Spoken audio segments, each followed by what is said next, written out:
नमस्कार एवरीवन। मैं फिर आपके सामने हाजिर हूँ। आप लोग भी सोचते होंगे कि ये बार बार आ जाती है, बार बार पिंग करती रहती है हम लोगों को, और इट्स लाइक कि क्या ज़बरदस्ती है ये कि हम क्यों इसकी बात माने। ज़रा खुद भी सोच के देखिए कि अगर सूखा कचरा और गीला कचरा अलग हो गया तो उसमें मेरा पर्सनल क्या बेनिफिट होगा। आप खुद भी सोच के देखिए कि अगर ये जो हम मिक्स कर देते हैं कचड़े को और वो लैंडफिल में जाके एक बड़ा सा अंबार क्रिएट हो जाता है, वो सेग्रीगेट हो गया, तो उसमें मेरा पर्सनल क्या बेनिफिट होगा। आप खुद भी सोच के देखिए, जो प्लास्टिक का कचरा या जो भी कचरा यहाँ वहाँ सड़कों पे, गार्डन्स में, रास्तों में पड़ा रहता है, वो अगर रिसाइकलिंग प्रोसेस में चला गया तो उसमें मेरा पर्सनल क्या बेनिफिट होगा। क्या सचमुच मुझे कुछ मिलेगा इस चीज को करने में? क्या फायदा होगा मेरा पर्सनल? ये हम सभी के लिए जरूरी है। आपको, हाँ, ये लड़ाई मैं लड़ रही हूं एनवायरनमेंट को बचाने की, लेकिन एनवायरनमेंट अगर सेफ होता तो सिर्फ मेरे अकेले का फायदा नहीं है। और ऐसे ही अगर एनवायरनमेंट में कुछ नुकसान हो रहा है तो वो सिर्फ मुझे कॉज नहीं करेगा, वो भी आप सभी को ही कॉज करेगा। आप फ्यूचरिस्टिक होकर ना देखें, मगर अगर मैं देख रही हूँ और छोटा मोटा आपको एक सहायता के रूप में कह रही हूँ कि गीले कचड़े को और सूखे कचड़े को अलग रखिए, सूखे कचड़े को रिसाइकलिंग में डालिए, तो उसमें प्लीज मेरा कोई पर्सनल स्वार्थ नहीं है, मैं आप सभी के भलाई के लिए कह रही हूँ। दूसरी बात कि क्या हम तो सारा जो रिसाइकलेबल है वो दे देते हैं। आप रिसाइकलिंग के लिए क्या चीजें देते हैं पहले ये सोचिए।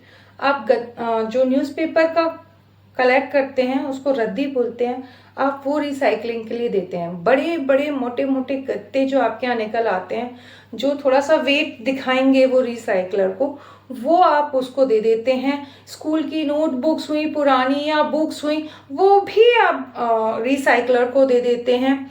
कुछ बड़ी प्लास्टिक की बॉटल्स, पॉलीथीन तो नहीं, लेकिन बड़ी प्लास्टिक की बॉटल्स जो होती हैं या फिर बड़ा बड़ा प्लास्टिक का स्टफ होता है, वो आप रिसाइकलर को दे देते हैं। मगर रिसाइकलिंग के लिए बहुत सारा स्टफ लगता है। क्या आप ये सारी चीजें रिसाइकलर को देते हैं? क्या आप देते हैं मैगी का पैकेट या उसे डाल देते हैं डस्टबिन में? क्या आप देते हैं बिस्किट का पैकेट का और उसको या फिर डाल देते हैं डस्टबिन में? टूटा हुआ कांच, ग्लास बॉटल्स, या फिर भगवान की मूर्तियों और उनके फ्रेम भगवान के, या फिर इस तरह के कार्डबोर्ड या फिर नेल्स, जंग लगे हुए, थर्माकोल के पैकेट्स जिसमें पैकिंग करके कुछ सामान आया है, और दवाइयों की बॉटल्स, दवाइयों के खाली पड़े हुए रैपर्स, या फिर आपकी किसी भी तरह की drops, eye drops, nasal drops, या फिर इंजेक्शन या फिर मेडिकल स्टफ, छोटे पुराने यूज हुए दोने, या इस तरह के आपके खाने में की पैकिंग वाले पैकेट्स, लिड्स जो खाने के डिब्बों के साथ आते हैं, शैम्पू, पाउडर और कॉस्मेटिक्स के tubes and bottles, oil bottles, used brush, empty stationery or pen, razors, boxes, food wraps and aluminum foils, old carton boxes, paper bags, bottles,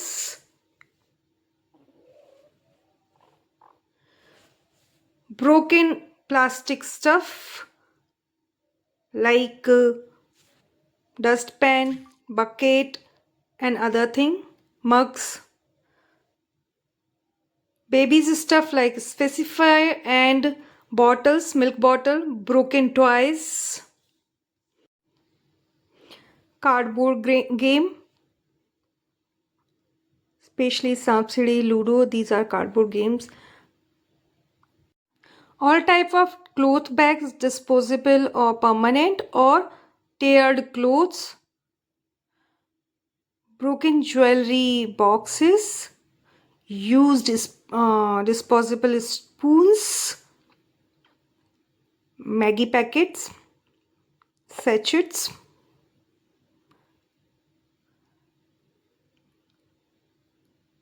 other same stuff and rubber stuff, small boxes, empty color bottle and glue bottles, old cards. Such bottles which we use for laundry and other household. Any kind of a spray bottles and scent, perfume or spray bottles. And virgin plastic like milk के जो packets होते हैं और दही के जो packets होते हैं वो प्योरेस्ट फॉर्म होता है प्लास्टिक का, और वो सबसे ज़्यादा प्योरेस्ट फॉर्म इस वर्जिन प्लास्टिक बोलते हैं वो। मेडिसिन या कोई भी छोटे कार्डबोर्ड के डिब्बे।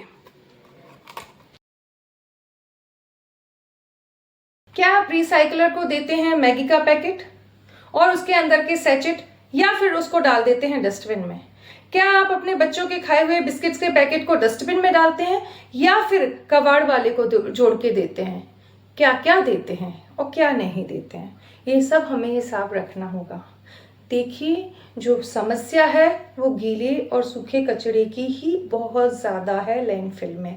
अगर हम उसको रिसाइकलर जो चीज़ें नहीं खरीद रहा है वो एक जगह इकट्ठा करके हम अगर किसी कलेक्टर को दें जो ड्राई वेस्ट ले रहा है, सेपरेट रख रहा है ड्राई वेस्ट को, वो हमारी बहुत बड़ी समस्या को हल करेगा। माइक्रोप्लास्टिक ब्रेस्ट मिल्क में पाया गया, ब्लड में पाया गया, ओवरी में पाया गया, ये आया कैसे? कुछ लोग कहेंगे हम लोग तो यूज भी नहीं करते हैं इतना प्लास्टिक, फिर कैसे आया? जो लैंडफिल होता है ना, वहां से ये सब्सटेंस धीरे धीरे जमीन के अंदर जाता है, जमीन के पानी के अंदर के पानी को भी पॉल्यूट करता है। वो जमीन इतनी बुरी तरह से खराब हो चुकी होती है जहां पर ये प्लास्टिक को डंप किया जाता है, उसको रिसाइकिल होना बहुत जरूरी है। ग्लास को रिसाइकिल होना बहुत जरूरी है, जंग लगी हुई नेल्स को रिसाइकिल होना बहुत जरूरी है।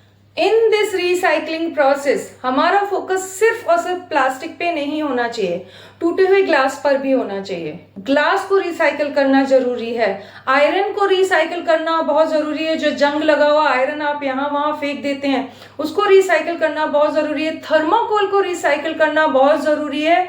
ऐसे बहुत सारे आइटम्स हैं जिनको हमें रिसाइकिल करना बहुत जरूरी है। Apart from plastic we have number of item जिनको हमको रिसाइकिल करना बहुत जरूरी है। दो आपको ये भी बता दो, प्लास्टिक्स में भी अलग अलग कैटेगरी होती हैं। वो सारी कैटेगरी एक स्मार्ट रिसाइकलर अलग अलग कर सकता है। हम सिर्फ कबाड़ वालों को सिर्फ गत्ते देकर या कुछ मोटे मोटे प्लास्टिक देके अपनी रिस्पॉन्सिबिलिटी से नहीं भाग सकते हैं। We have to understand that thing. कुछ लोगों को समस्या ये होती है कि हमें जो घर का कचरा है डेली की डेली निकालना होता, वो बहुत अशुभ होता है घर में कचरा रखना। ये जब बातें बोली गई थी ना, वो कई साल पुरानी बातें हैं जिसको आप फॉलो करे जा रहे हैं। उस समय प्लास्टिक इतना जनरेट नहीं होता था, ठीक है, इतना पेपर के गत्तों का, क्योंकि अभी पैकेजिंग का बहुत ज़्यादा इस्तेमाल हो रहा है तो पैकेजिंग मटेरियल इतना डेवलप नहीं हुआ था। लकड़ी के खिलौने आते थे और आज प्लास्टिक के खिलौने आते हैं। आज पैकेजिंग खिलौनों की किस तरह की होती है, ये सारा जनरेट होता है। तो जब वो उस जमाने में बात कही गई थी, धूल होती थी और जो छिक्कल वगैरह होते थे वो गायें और जानवर खा लिया करते थे। बचा हुआ खाना हमारे यहाँ रखने की प्रथा ही नहीं है इंडिया में, वो किसी न किसी जानवर को खिला दिया जाता था, किसी जरूरतमंद को दे दिया जाता था। तो इस तरह से काम चलता था। अभी समाज में काफी बदलाव आ चुके हैं और उस हिसाब से हमें सोचना भी पड़ेगा। जहां तक की बात ये पुरानी मान्यता की है, यदि आप मानते भी हैं तो क्या हम न्यूज़पेपर को एक जगह कलेक्ट करके नहीं रखते हैं? गंदगी क्या है उसकी डेफिनेशन हमें क्लियर है क्या? एक चीज दिखाना चाहती हूं आपको।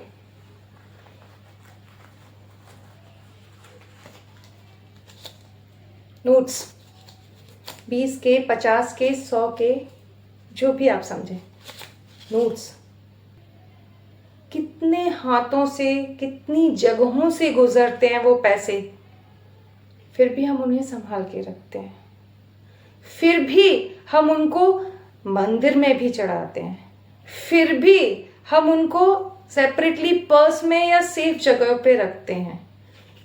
इनसे ज्यादा गंदा तो कुछ भी नहीं होगा।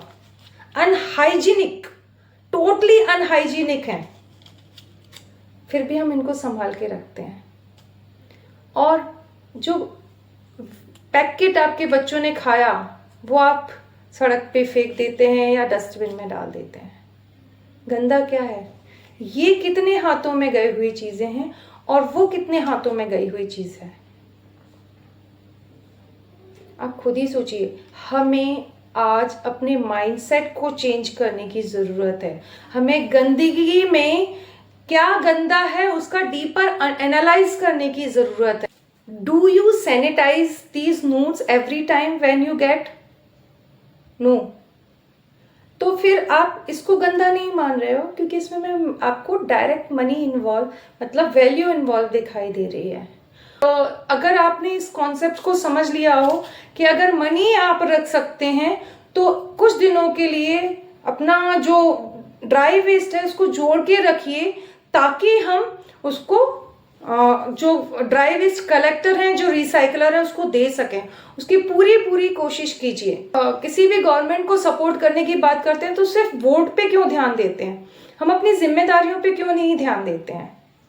प्राइम मिनिस्टर के कहने पे थाली बजा सकते हैं, आप प्राइम मिनिस्टर के कहने पे दिया जला सकते हैं। तो प्राइम मिनिस्टर ने तो ये भी कहा है कि आप साफ सफाई रखिए, आसपास गंदगी मत मचाइए, तो वो हम नहीं मान रहे हैं।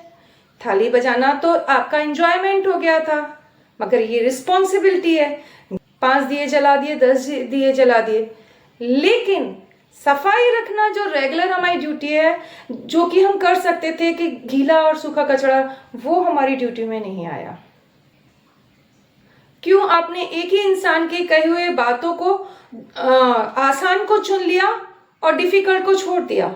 अगर आप फॉलो कर रहे हैं पीएम को तो पूरी तरह से फॉलो कीजिए। मैंने देखा है काफी लोगों ने बहुत जोश से इन चीजों में पार्टिसिपेट किया था, एंड उन्हीं लोगों को मैं न्यूट्रल वे में देख रही हूँ जब सफाई की बात आती है, या गीले और सूखे कचरे को अलग करने की बात आती है, या रिसाइकलिंग की बात आती है। तो आप फॉलो नहीं कर रहे हैं, आप अच्छी चीजों को फॉलो करने से बच रहे हैं और फॉर्मेलिटीज को निभा रहे हैं, which is Indus Valley Civilisation. ये एक ऐसा सिविलाइजेशन है जिसकी वजह से भारत का नाम हमेशा ऊपर रहता है, क्योंकि ये वर्ल्ड का सबसे पुराना वो सिविलाइजेशन है जिसमें सिविक सेंस था। ये भारत का वो सबसे पुराना सिविलाइजेशन है जो अपने ड्रेनेज की क्वालिटीज़ की वजह से मशहूर हुआ, कि लोगों में सिविक सेंस था, ड्रेनेज कैसे बनने चाहिए उनको इतनी नॉलेज थी। आज से 5000 साल पहले इंडिया में वो सिविक सेंस था। तो आज कैसे गायब हो गया? आज भी है, आज भी है। सो एक अच्छे भविष्य की कामना के लिए, एक अच्छी सोसाइटी के लिए, भविष्य की सोसाइटी के लिए मैं आप सबसे रिक्वेस्ट करती हूँ कि हम एक बेटर सिविलियन बनेंगे और अपने सिविक सेंस को दुनिया के सामने ला कर रहेंगे। हम ध्यान रखेंगे कि हमें एटलीस्ट अपना कचरा कहाँ फेंकना